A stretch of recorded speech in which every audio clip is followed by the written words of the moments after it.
The Spin-off Podcast Network. Are you making the most of your KiwiSaver investment? Generate is an award-winning KiwiSaver provider with a track record of strong long-term performance. Making a smart decision now could add tens of thousands of dollars by the time you reach retirement. Book a no-obligation chat with a Generate KiwiSaver advisor today at generatekiwisaver.co.nz/get-advice. A copy of the product disclosure statement is available at generatekiwisaver.co.nz. The issuer of the scheme is Generate Investment Management Limited, and of course, past performance does not guarantee future returns. I'm Toby Manhire, and this is Juggernaut, the story of the Fourth Labour Government, a podcast in 6 parts. Doesn't give my opponents much time to run up to an election, does it? This nation is at risk. What do you think you're up to now, you perverted little liar? I could smell the uranium on it as you lean towards the most radical overhaul in the history of New Zealand's administration.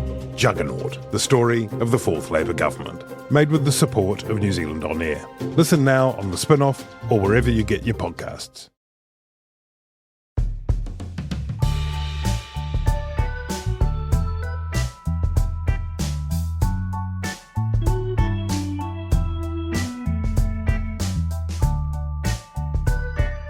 No mai haere mai, welcome to Gone by Lunchtime. I'm Toby Manhire. There is Annabelle Lee. Hi, Annabelle. Kia ora. There is Ben Thomas. Hello, Ben. Hello. 1 month to go. Very exciting. 1 month to go until the election in New Zealand, which has been fun so far.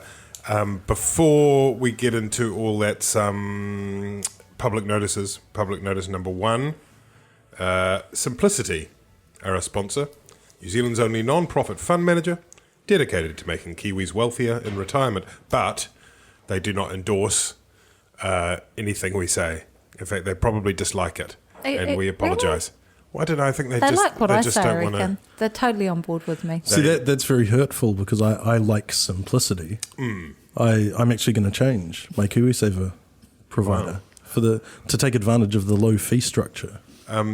You are not, however, a qualified financial advisor. I'm not a qualified financial advisor or political commentator. I mean, this is basically... You've plucked that from precisely the same place as your financial advice. If you would like to go and review and rate us on iTunes or your choice of podcast provider, we'd be very grateful, and that would encourage Ben to divulge some of the sealed section content that we've just had ahead of the podcast about the how to put it, how well endowed certain elected members of Parliament are. How big members. How many glowing reviews do you need before you will divulge some of this content, Ben? I mean, this is all 5-star content, so I mean, we should be aiming high. They're going to need a new star for this content. Other public notices. We're on Wednesday today. We're talking at Wednesday, just about noon, just after noon. Tomorrow on Thursday, there is an event being held in Wellington with the Ace Lady Network, which has a bunch of women politics under 40 talking about women in politics. It's going to be great. It'll be live streamed on the Spin-off website, and I'm happy to exclusively reveal, apart from us revealing it on the website yesterday, that we're doing a Spin-off Great Debate on September the 6th in Auckland with an incredible all-star cast, which I don't think I'll reveal just yet. But it's pretty amazing. So mark that in your diary in Sharpie, please. September the 6th, 7 p.m. It's going to be amazing. Don't you think, Ben? You know anything about it. I don't know who's coming. I haven't. We're all in the dark here. This is the first we've heard, Toby. Doesn't that make it exciting? Can you feel the expectation in the room? Let's talk about the Prefu. We don't know anything about what's happening with the spin-off. I turned up thinking that Duncan would have resigned, that there would have been some kind of membership coup. Over his appearance on Gone by Lunchtime last week? Just in general, it just seems the mood of the country. Oh, I see what you mean. Yeah. There are lots of that's a good point. There are lots of resignations. Most recently, Peter Dunne. We'll get to that. There may not be anyone left by the time. It's like a kind of game of... election survivor, isn't it? They get down to whoever's left on the final day, and then you get round to the final round, which is where Winston Peters chooses which one gets to win. It's a pretty rocky reality format, this election. The Jeff Probst of New Zealand politics. Nice spin-off moment there. Prefu. Annabelle, that's just been announced minutes ago. Minutes ago, and we've read through the several hundred pages of Treasury documentation. poured over it. And what do you make of it, Ben? What is the Prefu? Tell the people what the Prefu is. Prefu is a French word that means preview. It's the. It is not. It's the pre-election economic and fiscal update. Mm-hmm. So, Prefu. Prefu. Oui, oui. Voulez-vous Prefu avec moi? Oui. It has its origins in the democratic betrayals of both Robert Muldoon and then the Fourth Labour government, both of which left their successors government books which were in quite a state and not what they were led to believe they were. In particular, the Jim Bolger government in 1990 was elected on this wave of sort of feeling good, great caring society, promises of huge extra expenditure on social services, and when they got into office, they found that the promised, I think, $80 million surplus was actually a $5 billion deficit, and they had to go about slashing and burning welfare, superannuation, and all the sorts of other things that led to Jim Bolger having the lowest preferred PM ratings of probably all time. I think he said in his 9th floor interview this year that he didn't expect anyone would ever beat him. So Ruth Richardson, the finance minister, put in place legislation requiring that independently Treasury would open the books before the election, not after the election, so that voters would be able to vote on an informed basis in terms of the promises that were being made of the parties campaigning. And as of a few minutes ago, as we speak, the bottom line is that there is a $3.7 billion surplus in the coming tax year, I think, or budget year at least, and is that the same thing? And that's 2.1 billion more than expected, but it looks as though the projections going out for the next whatever it is 10 years are sort of flattening out a bit. So there's a short burst of money, and then it kind of returns back towards Earth.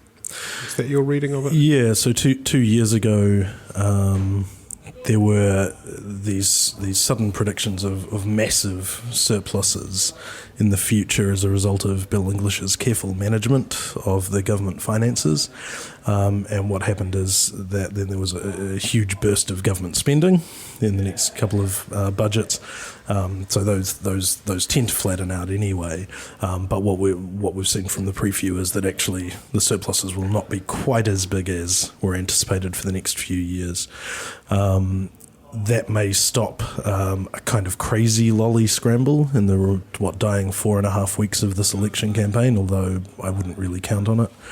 But as Joyce said, it gives a bit less headroom for further tax cuts. Yeah, it looks as though he's ruled out tax cuts before 2020, which a lot of people were waiting to see. You were particularly determined for a massive tax cut, weren't you, Annabelle? Yeah, very disappointed. You wanted to drop them all down, hike up GST. Yeah. That was what you were calling for. That's what I was hoping for, yeah. Right. It's like he's, I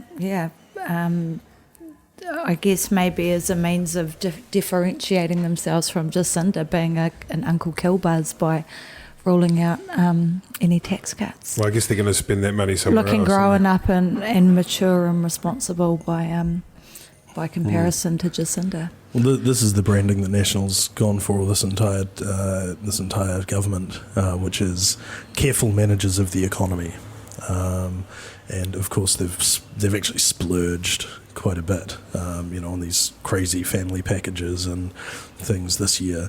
But they'll be looking to get back into, everything is carefully costed. Not like Labour, who won't even reveal their tax plans or their spending plans prior to the election. There was always a sense when John Key was the Prime Minister, which wasn't that long ago, that he was the one who was super keen on a tax cut, and I don't know how much of this was performance and how much of it was true, whereas Bill English was the one kind of clasping the briefcase tightly to his chest. So it's interesting now that there isn't even a kind of symbolic, tax cut for the squeezed middle, as it were. It's not going to be forthcoming. I'm surprised with that, because I kind of thought one of the things they might do, and maybe this allows for it, is to say we will be looking at introducing a tax cut. We will promise a tax cut in 2019 or something. Yeah, but they already did that in the budget this year. So remember, the tax cuts that were announced in 2017 don't actually come into effect until 2018 and are contingent on National being re-elected. So, it would be kind of weird to start promising even further tax cuts immediately. And I think that there is, we'll probably get into this in a bit more detail, but I think National might be starting to realise that the playbook is getting a little bit old in terms of just heaping promise on promise on promise without any real innovation. So we saw that, with the highways announcement on Sunday, which probably was not quite as well received as they might have expected from promising $10.5 billion worth of expenditure. A lot of money. A huge amount of money, but kind of got lumped in with, the 10 bridges for Northland, which failed to win them the Northland by-election, and these kind of listicle sort of spending promises that they make. And maybe there is a sense that, the electorate is starting to see through, this kind of knee-jerk sort of reaction. That was on Sunday, wasn't it? That at the same time as Jacinda Ardern was turning up to a kind of, Glastonbury meets the Destiny Church town hall to launch Labour's campaign. Bill English was standing under a bridge in Hastings or somewhere. Announcing an incredibly big promise of 10 roads of national significance at $10 and a bit billion. That was quite a contrast, wasn't it, Annabelle, on the weekend? It was. I think it just made them look all out of ideas, really, to go back to the old, let's build a road routine. And like Ben said, it sort of seemed to fall flat. With the public too, there's not a huge amount of enthusiasm or excitement around more roading. And it takes a long, long time to happen and for people to enjoy the fruits of it. So, as I saw someone say on Twitter, it's spelled HOMES, not ROADS.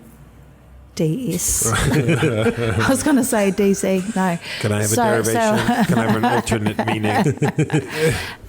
So I think,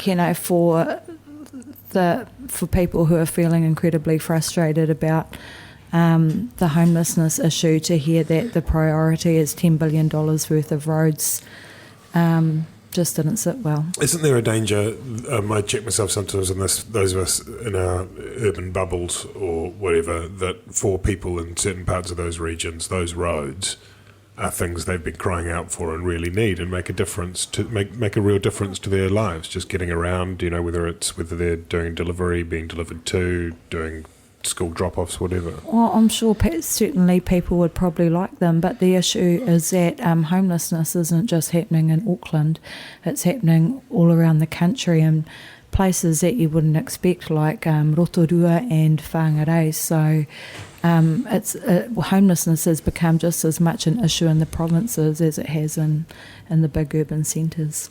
And look, as National falling over themselves to point out, now with John Key out of the picture, people don't seem to be talking about policy anymore. People are definitely talking about politics and rhetoric and personality. We're talking about hearts and minds right now, and $10 billion worth of roads has not been a hearts and minds issue. I think, the Manawatu Gorge Road, of course, that'll be great for people in the region, but it doesn't really fire up the imaginations of the electorate as a whole. And the other question is, how much of this should have already been done? How much of it is business as usual? Because it does seem that that the government or the National Party is kind of jumping at headlines a little bit. I think we've seen that with the mental health announcements recently, where it's just sort of ladling money with unspecified policy goals. So they'll talk about innovative solutions to youth suicide without any even kind of pointer as to what those will be. And it seems almost kind of like a Pavlovian response.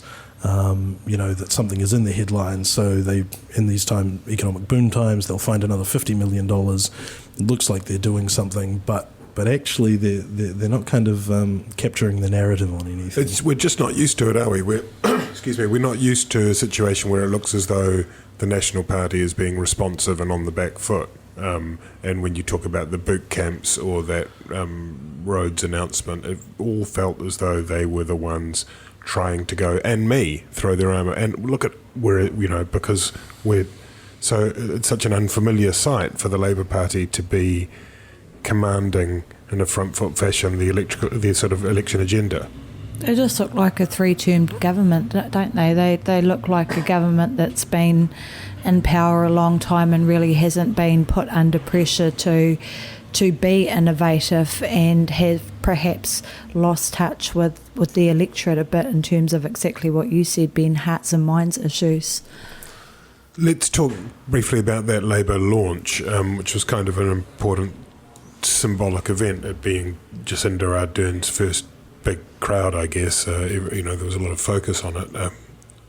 And there was also that sort of symbolic moment where there was the embrace with Helen Clark and there was a kind of passing of the torch. How do you reckon that day went for Labour, Annabelle? I imagine they'd be pretty pleased. Huge queues outside and people lining up to have photographs with her and so on and so forth. I mean, who would have thought 6 weeks ago that this is where Labour would be? It seemed like National were cakewalking their way back to the Treasury benches, and this whole election has been tipped upside down. And I guess it just goes to show you can never undervalue the importance of charismatic leadership. Ben, do you reckon that will be something they'll be cheering in the Labour strategy room? The launch on Sunday? Look, that was a triumph. Did you get caught up in the excitement? There were people lined up around the block. There were people mobbing her. That was a bit like those nightclubs where they make people line up around the block, and you go, whoa! And you get in there, and there's no one there, but they just didn't let anyone in to try and create they deliberately create the facade. I'm not saying it was a false impression. There was obviously a lot of spillover, but they didn't let people take their seats before the arrival time. It was wait outside. Oh sure, but at the same time, Felix Marwick, the I think now former News Talk ZB gallery journalist, was tweeting some pictures of Phil Goff and then David Cunliffe on the campaign trails, right. And meetings there where he was saying, when journalists arrived, Labour staffers would be hurriedly trying to remove the first 2 or 3 rows of chairs to try and make it look a little less sparse and empty. And then this week, following the launch, Tauranga, Jacinda Ardern, queues of 45 minutes to an hour for people to take selfies with her. Now, there's probably no correlation between selfies and votes, but there's a pretty strong correlation, I think, between being able to make people wait an hour to meet you and say hello, and the sort of support you can expect in the election. And this is Tauranga, right? This is one of the bluest seats in the country. There's just an inescapable momentum, right? I was just going to say, I thought one of the other sort of symbolic moments was when Jacinda and Andrew Little embraced, and I think that will probably resonate with people because New Zealanders like gracious winners. Yep. And I think it showed that she is very gracious and that she clearly has his support, and I think that will resonate. Relentlessly gracious, Jacinda Ardern. I mean, the test, I guess, will be now with the tax issue, sort of looping back to the Prefu where we began. Jacinda Ardern kicked the can down the road on announcing certain tax policies, but she's also reopened what could be a Pandora's box in a way. Andrew Little, to recap, had said that they would have a tax working group, but any recommendations, particularly vis-a-vis capital gains tax, would be put to the next election, were they to win a term, so that they could gain a mandate for that. Jacinda Ardern has reversed that, and what she accepted was a captain's call in an interview with the Herald yesterday.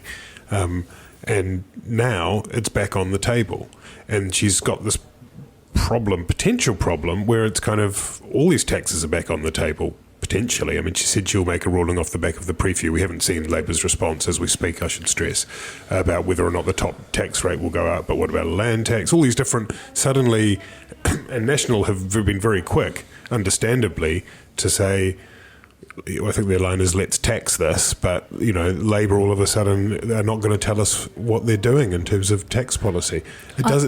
Sorry, Annabelle, your response? I think she's being very smart, actually, the way she's rolling this out, because the thing is that Andrew Little was so deeply unpopular, he really couldn't afford to alienate anyone. She has the luxury of being on this sort of honeymoon, and there's all this goodwill and excitement around her. And I think that not ruling out, that being brave enough to say that no, she won't rule out having a capital gains tax is a smart thing to do, and something that she can afford to do, whereas Andrew couldn't. One thing though about the tax issue is everyone's saying that there's been no policy. To be fair, I think that's a little unfair. She has said that she supports, extending the Bright Line out to 5 years. But the other thing that's really interesting is that every interview you hear, people are obsessed with capital gains tax, and yet there's very little questioning about policy around lifting children out of poverty. It seems like there's an extraordinary amount of time spent, raking politicians over the coals about capital gains, and not very much on those issues of poverty. But I mean, Jacinda Ardern is very strong on poverty, at least in terms of the rhetoric. So she is. It's not her. It's the media. I think as a collective, there's not a whole lot of deep drilling down into those issues, and a lot being spent on capital gains. And I would imagine that there's probably more children affected by child poverty than a potential capital gains tax. I might be wrong on that, but. Well, there's no question you're right, of course. I guess that in terms of the political, the election contest, Labour have been tripped up on this before, and so people are sort of asking those same questions, aren't they? Well, I think that Annabelle's completely right in that Jacinda's taking advantage of the fact that she is so fucking delightful in the media and amongst the public that people are willing to to an extent that we haven't seen for a long time, certainly not since Key's kind of heyday, that they may be willing to just kind of trust her to act in their best interests with a blank slate, a kind of blank check to do whatever she wants in terms of tax once in office.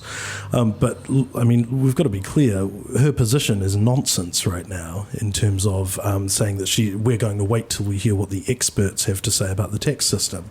Now, I mean, you have tax experts, and those are technical people who will ensure that whatever taxation system you have achieves the goals that you want it to, but there's no such thing as an objective expert in what a tax system should be like. If you want to encourage investment, you might tax property more rigorously. If you want to make sure that that you're maximising income, then your tax rates will be higher. This is not a value-free assertion. I mean, taxation is probably one of the most value-laden and ideological kind of government policy, policy frameworks you could imagine. And this idea, she says, oh, we'll listen to our experts. Well, who are the experts? I mean, if the experts are Treasury, we already know that they will recommend a broad-based land tax, a comprehensive capital gains tax, and we don't need to get another report. If the experts are Oliver Hartwich and the New Zealand Initiative, it'll be something different again. Are the experts going to be a panel chaired by Sir Michael Cullen with Susan St John? We could do it.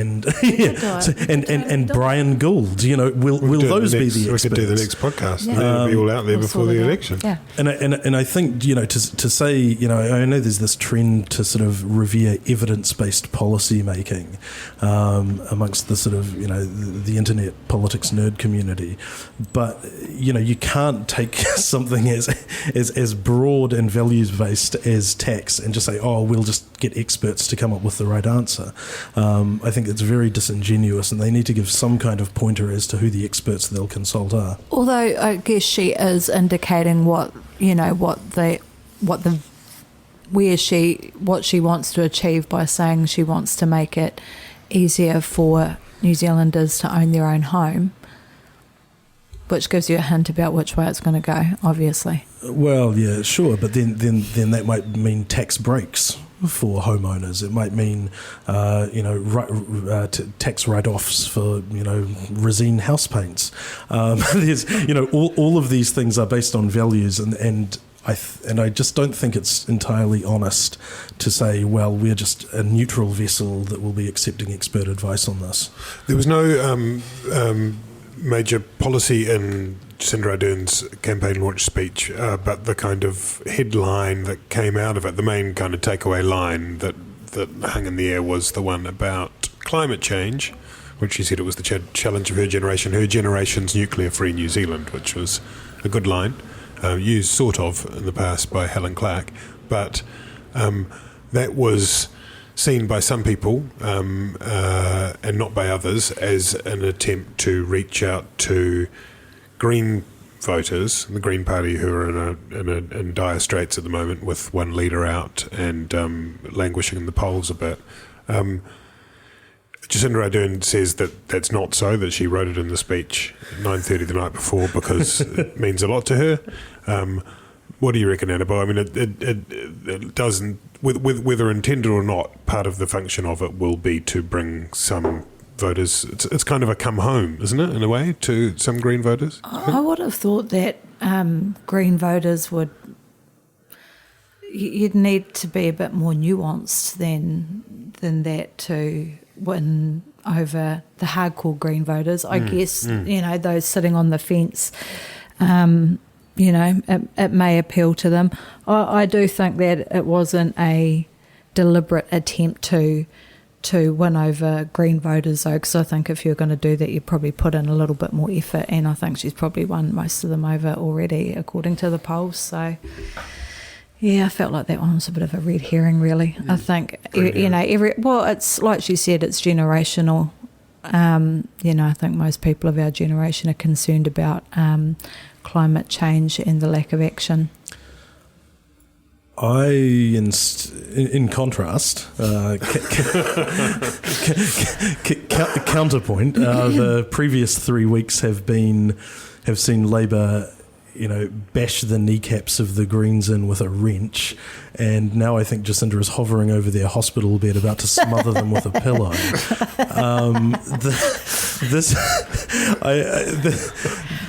Initially, I thought that Labour, having probably gained back, a big part of the Greens vote with Jacinda's ascendancy and Matitia's self-destruction, would kind of ease up, not wanting to lose out, this, keep them at sort of 5 or 6% as a kind of silent party, you get thrown a bone on insulation or something in any future government. But I think it's becoming increasingly clear that Labour just wants to destroy the Greens entirely. If you think about it, Jacinda and Grant Robertson, her closest ally in caucus, were both Beehive staffers under Helen Clark. Clark had no love for the Greens and always thought that the best tactic was like no parties to your left. If we judge people's approaches by people they used to work for, though, that's not necessarily going to play out well for any of us, is it? This is where they learned their political strategy, and I think if there's one thing that we can be pretty sure of since Jacinda became leader, it's that there is a lot of political strategizing going on in the Labour Party at a much more advanced level than there has been previously.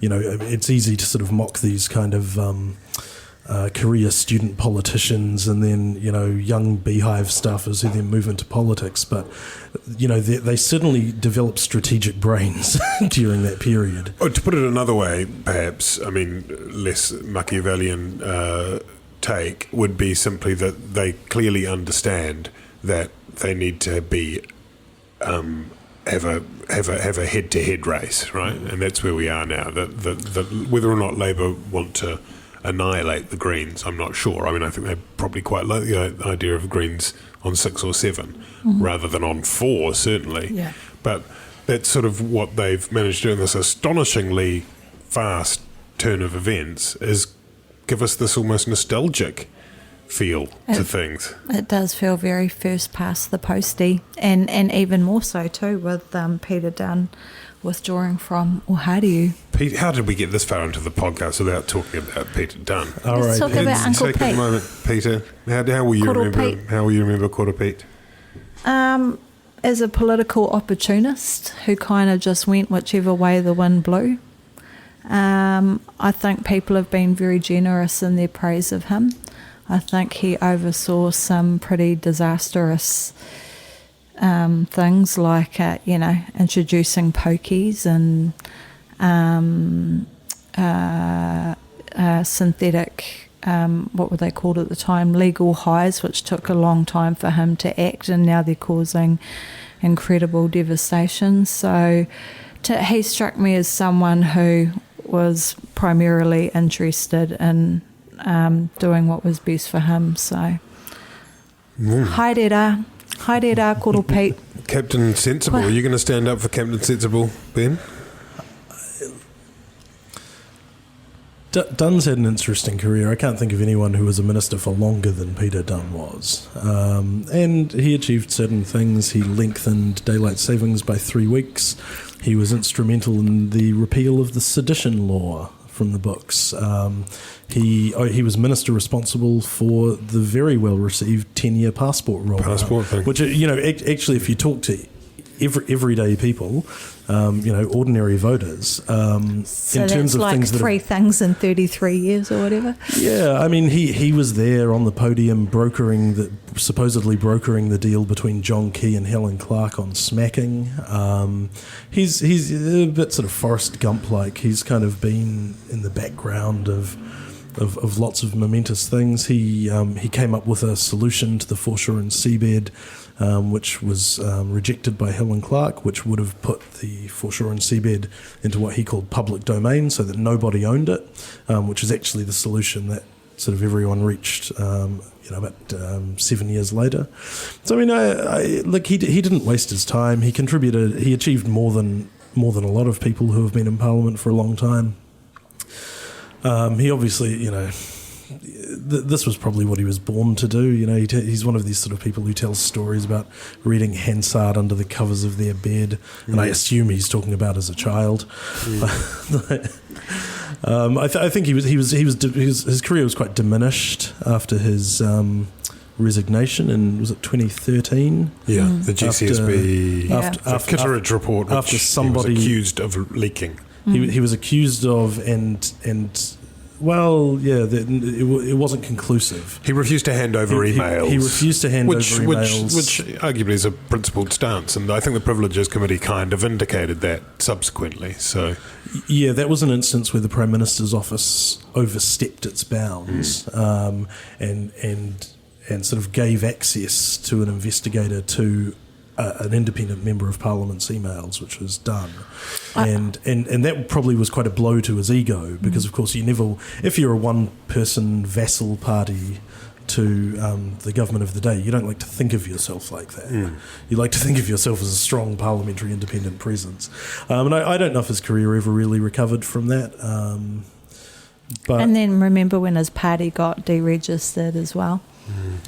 There was that. It was a bit awkward. What happened? That's enough. We're finished. What happens to all of the parties that he absorbed during the course of United Future's career? Every sort of 3 years they would absorb a new party just to get kind of 500 members. And I like to think that the Pacific People's Party and Future New Zealand and the Outdoor Recreation Party, their spirits can now the Social Democrats fly free. Part of United Future, or did they go out on their own again?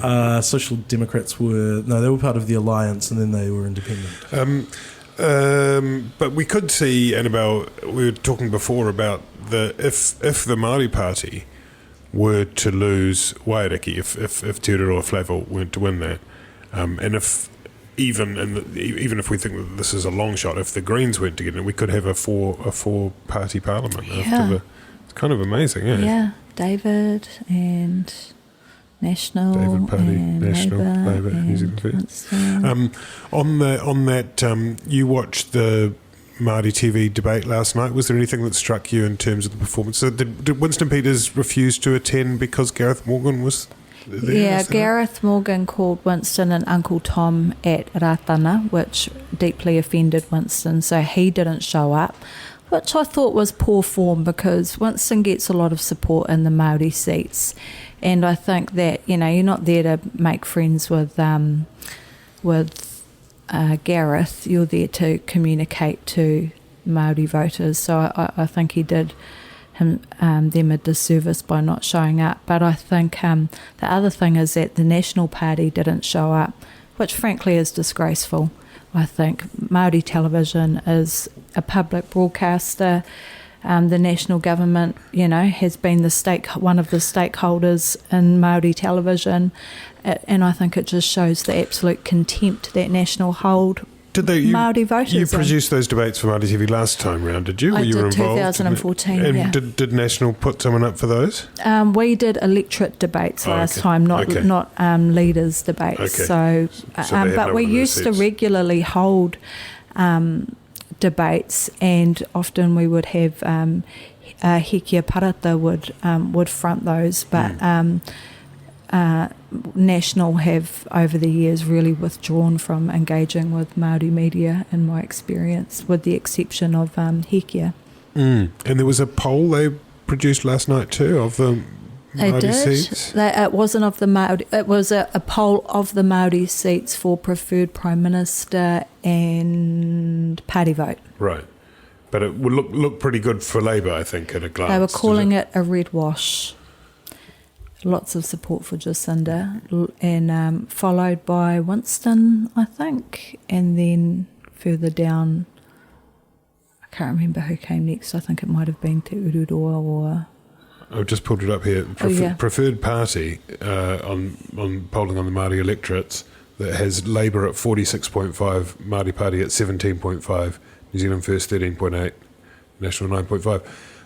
So that's obviously the party vote, and in a way the more crucial thing in there is the electorate vote. Ben, do you reckon that the could be good night to the Māori Party?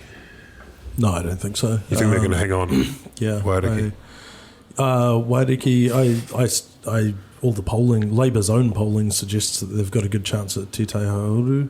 I don't think there was any chance of a whitewash.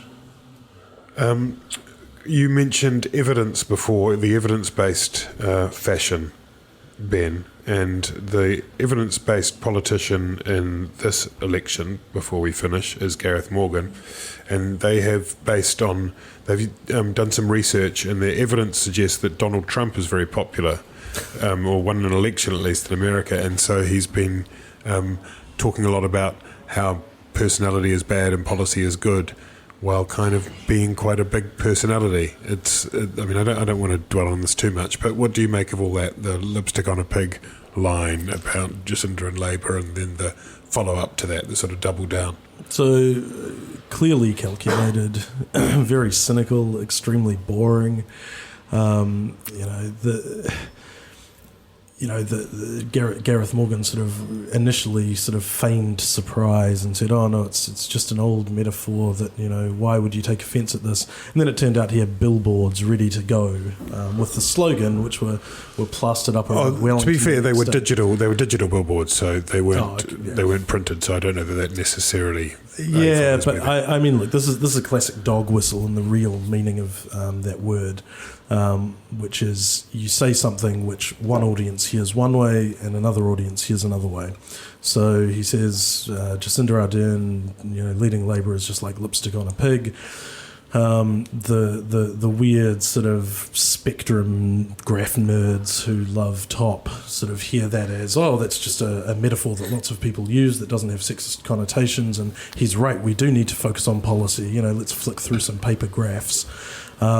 Whereas the sort of haters and the kind of disgruntled people who are looking for an excuse to vote, against Labour, that's a sexist put down of a young woman who's doing well in politics, it's just boring. It's just so. Annabelle, what do you reckon? I was actually prepared to give Gareth the benefit of the doubt on that one because it is a fairly commonly used term. I think it was just an unfortunate choice of words. I don't know if he necessarily meant it to come across as old-fashioned sexist as it did. But we don't need to worry because Sean Plunkett's on Twitter, like, just clearing that all up for him and sorting it all out. So, like, nothing to worry about because Sean's mending those bridges. Actually, he tweeted me and Mihi the other day. I shared an article about Matidia, and he tweeted me back, "This is naive poppycock." So I think, like, those sort of outdated terms is just like a part of their style. I imagine the meetings, the top hats, that's what it stands for. I am slightly surprised that they haven't taken all of Sean's technology off him at the top party after he had an outburst. It was about a month ago. He got into a fight with all of New Zealand Woman Twitter, and at that point I think there was this idea that they would sort of remove Sean from being the sort of social media face of Top to replace him with Gareth Morgan, which is, you know, kind of one of those things where you introduce cane toads to eat all the locusts or something. Can I just say, and I'm sure there will be people out there that roll their eyes as I say this, but from a wahine Māori perspective, that it's interesting to me that people are really deeply offended about the lipstick on the pig comment about Jacinda, but when Matidia is asked if she's qualified to talk about poverty, if she didn't have to resort to prostitution, not so much. Did Gareth Morgan ask that as well? It's a reading of a question that was asked on Checkpoint, wasn't it? Yeah. And would you ask that if she was a male politician, I wonder? We'll leave that. Just putting it out there. We'll leave that question hanging in the air. Hanging. As you continue with your day. We'll be back for more Gone by Lunchtime. So thanks, Annabelle. Thanks, Ben. Thanks, Madeline, on the twiddly knobs.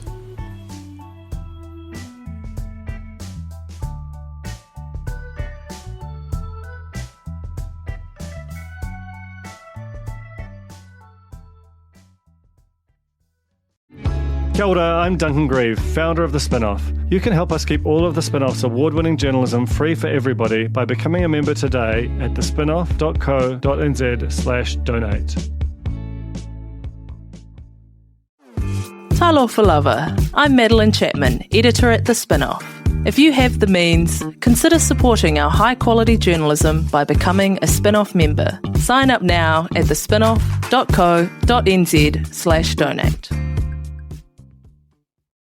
The Spinoff Podcast Network.